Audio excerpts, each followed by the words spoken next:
welcome to hobbyhottips.com. I'm Minnie Girl. I'm here in my studio and I was playing a game not too long ago and a couple people asked me how I made my mud bases for my little guys.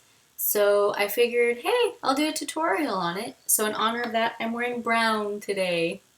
I have no idea how anyone else makes their mud bases, but I found a magic formula that works for me and it seemed like everyone really loved it.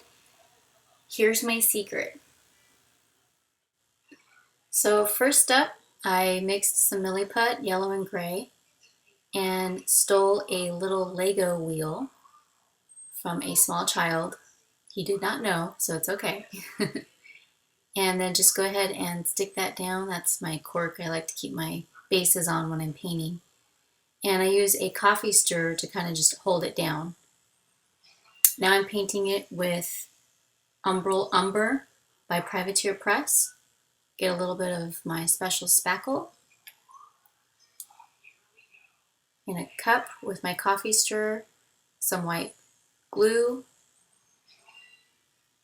Next up, I'm putting just a couple drops of Beast Hyde, again using a clean stir stick,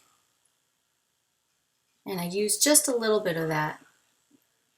Next up, I'm using a couple drops of Battlefield Brown and then a couple drops of that Umbral Umber. Actually, you want to use more of that, of the Umbral Umber. If anything, at least use that one if you don't have the other colors. I like to use a lot of it.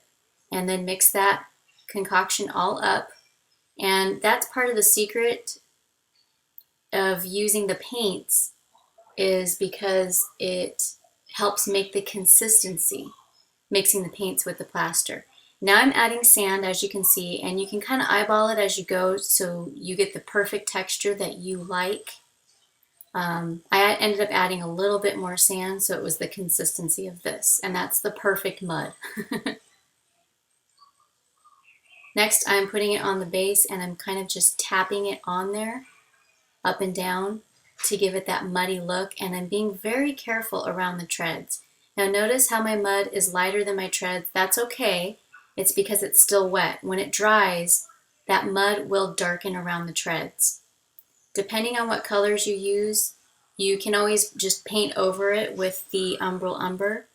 And here I'm using a toothpick to get inside the cracks next to the treads, to kind of just squish it in there.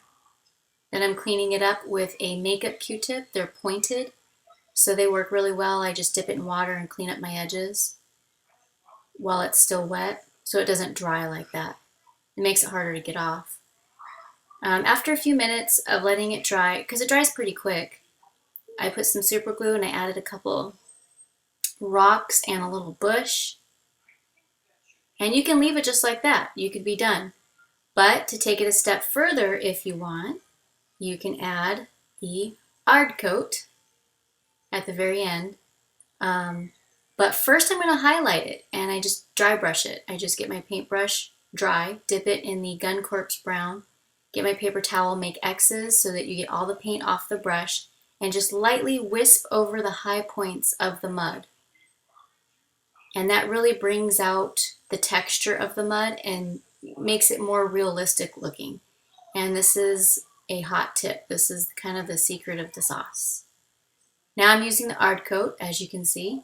Did I say that with an accent? Probably not. And I'm getting inside all the little pitted areas where water would naturally collect, and this makes it shiny. Right now it's kind of like a milky opaque color, but it will dry clear and shiny. So it'll look like this. But I take it a step further. You can leave it like this. I prefer all my mud wet. So I'm going to paint the entire thing. It just looks so awesome. And I always get people saying ask me how did I do it and how awesome it looks. So that's what I do and why I do it. At this point, after you're done doing this gloss, you can glue your miniature in, or you can glue it in right after you've put the mud onto the base, maybe like 5-10 minutes, so it looks like your miniature is standing in the mud, and then put a little bit of mud maybe on their knees or their elbows, armor, etc. Just pop it off the cork there, and it kind of feels like a really hard Tootsie Roll. That's the feeling of it. It's not rock hard, but it will not fall out. It's pretty hard on there. These are other bases that I did. I did not put the shine on, so you can kind of get an idea of what it looks like to compare. See? Fast, fun, done. That's my motto. If you enjoyed it, please give a like and subscribe. It helps support my hobby. Thank you, everybody, and I'll see you soon. Until next time, bye.